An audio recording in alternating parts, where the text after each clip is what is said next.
UP के मुख्यमंत्री योगी आदित्यनाथ ने बंगाल में तहलका मचा रखा है। पूरे बंगाल में योगी की चर्चा चल रही है। टीएमसी वाले योगी की बंगाल में एंट्री से इतना चिढ़े हैं जैसे अब उनके सबसे बड़े सियासी दुश्मन योगी आदित्यनाथ। टीएमसी वाले अब तक नरेंद्र मोदी और अमित शाह से ही पार नहीं पा रहे थे। अब योगी आदित्यनाथ भी बंगाल में अपने बयानों से विरोधियों को धुआं धुआं कर रहे हैं। टीएमसी की मुसीबत और बढ़ गई। ममता बनर्जी के गढ़ में जाकर योगी किस तरह की बातें कर रहे हैं कि टीएमसी बहुत भड़की हुई है, वो आप खुद सुन लीजिए। फिर आपको बताऊंगा कि अभी तो ममता बनर्जी के लिए योगी वाली सियासी मुसीबत कैसे और बढ़ने वाली है।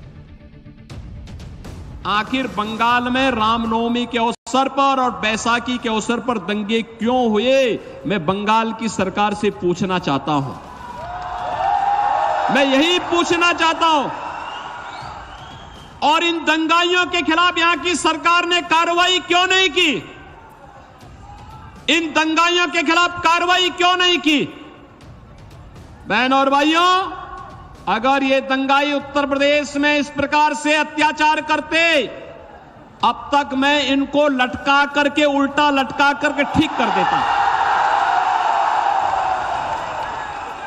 और वह हाल इनके कर देते कि इनकी 7 पीढ़ियां भूल जाती कि दंगा कैसे होता है।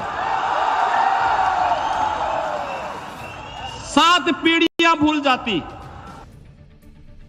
यही वजह है कि योगी आदित्यनाथ की ऐसी डिमांड है कि यूपी में तो वो एक दिन में 3-3 रैली कर ही रहे हैं। यूपी से बाहर भी सीएम योगी की भयंकर डिमांड चल रही है। आज बंगाल में भी योगी आदित्यनाथ ने एक दिन में 3-3 चुनावी रैलियां की। सबसे पहले सीएम योगी बहरामपुर पहुंचे, इसके बाद सीएम योगी ने बीरभूम में चुनावी रैली और फिर आखिर में सीएम योगी आसनसोल पहुंचे। बंगाल की हर रैली में योगी आदित्यनाथ ने ममता सरकार की जमकर क्लास लगाई। बहरामपुर की रैली में सीएम योगी ने कहा कि जिस बंगाल ने पूरे देश को दुर्गा पूजा का संदेश दिया, उसी बंगाल में संदेश खाली जैसी घटनाएं कैसे हो रही। सुनिए योगी को, फिर बताऊंगा कि टीएमसी कैसे योगी पर भड़की हुई। जिस बंगाल ने भारत को सिखाया था कि गर्व से कहो हम हिंदू हैं, उस बंगाल में आज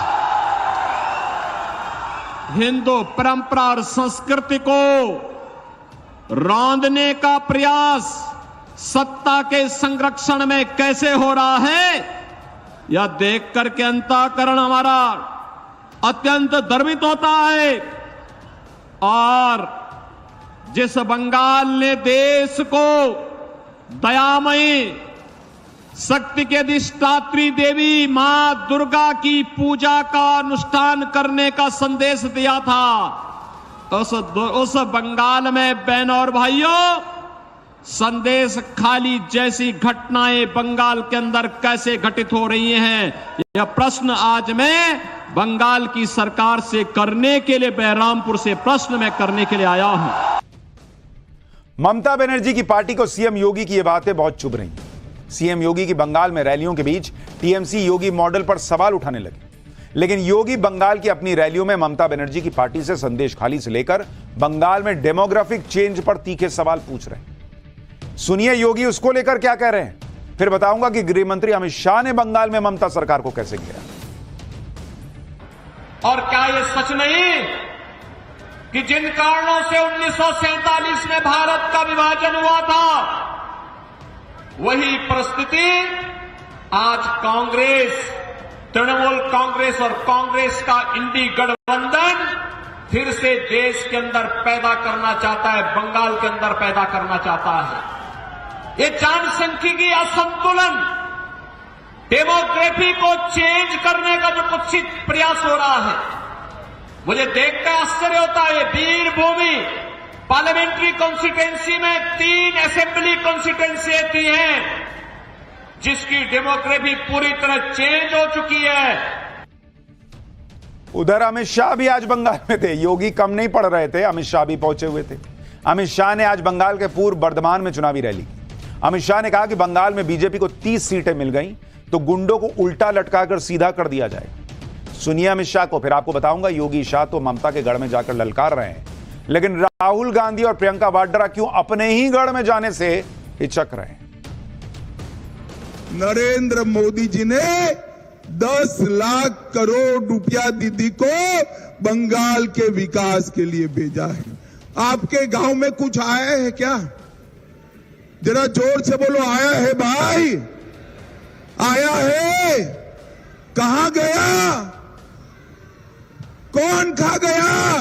ये तृणमूल के गुंडे मोदी जी के 10 लाख करोड़ रुपया भेजा हुआ खा गए हैं। बंगाल में परिवर्तन कर दो, 30 सीट जिता दो, हम ये पैसा जो आपका खा गए हैं उनको उल्टा लटका कर सीधा करने का काम ये भारतीय जनता।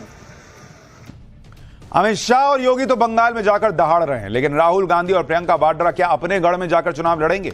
इसके बारे में आपको आगे बताऊंगा, लेकिन इससे पहले कांग्रेस की नई लिस्ट पर एक बड़ी खबर आ गई है। गुरुग्राम से कांग्रेस ने राज बब्बर को कैंडिडेट बनाया है। कांग्रेस के उम्मीदवारों की नई लिस्ट आई है, जिसमें राज बब्बर को गुरुग्राम, जिसे लोग गुड़गांव भी कहते हैं, गुरुग्राम से टिकट दिया गया है। हिमाचल प्रदेश के कांगड़ा से आनंद शर्मा चुनाव लड़ेंगे। हिमाचल प्रदेश के हमीरपुर से सतपाल रायजादा को टिकट मिला है, जबकि मुंबई नॉर्थ से पीयूष गोयल के सामने भूषण पाटिल कांग्रेस के कैंडिडेट उतारे गए हैं। यानी 4 सीटों का ऐलान हुआ है, लेकिन इन 4 सीटों में भी ना अमेठी का नाम है, ना रायबरेली का नाम है। कांग्रेस की इस लिस्ट में भी राहुल गांधी और प्रियंका वाड्रा का नाम नहीं है, जबकि कई दिनों से कहा जा रहा है कि 1-2 दिन में राहुल गांधी और प्रियंका वाड्रा का नाम आ जाएगा, अमेठी और रायबरेली के कैंडिडेट का ऐलान हो जाएगा। लेकिन जिस तरह से इन दोनों के अमेठी रायबरेली से चुनाव लड़ने न लड़ने का असमंजस चल रहा है, वो बड़े सवाल खड़े करता है। क्योंकि पहले अटकलें लगने लगी थी कि वायनाड में वोटिंग के बाद राहुल गांधी अमेठी से चुनाव लड़ने का ऐलान कर देंगे और रायबरेली से प्रियंका वाड्रा को कैंडिडेट बनाया जाएगा। दावा तक तो यह तक कर दिया गया था कि नॉमिनेशन से पहले राहुल और प्रियंका अयोध्या में रामलला के दर्शन करेंगे। अब अटकलें हैं कि राहुल और प्रियंका दोनों ही अमेठी और रायबरेली से चुनाव नहीं लड़ सकते हैं। ऐसा भी हो सकता है दोनों पूरे देश में कांग्रेस के लिए कैंपेन करना चाहते हैं, ऐसी कुछ खबरें भी चल रही हैं। यानी कंफ्यूजन खत्म नहीं हो रहा और सवाल उठ रहा है कि जो लोग कह रहे हैं कि मोदी 150 सीट नहीं जीतेंगे, जो लोग 2 चरण के चुनाव के बाद कह रहे हैं कि मोदी तो गए हो, वो अपने ही गढ़ में क्यों नहीं आए हो?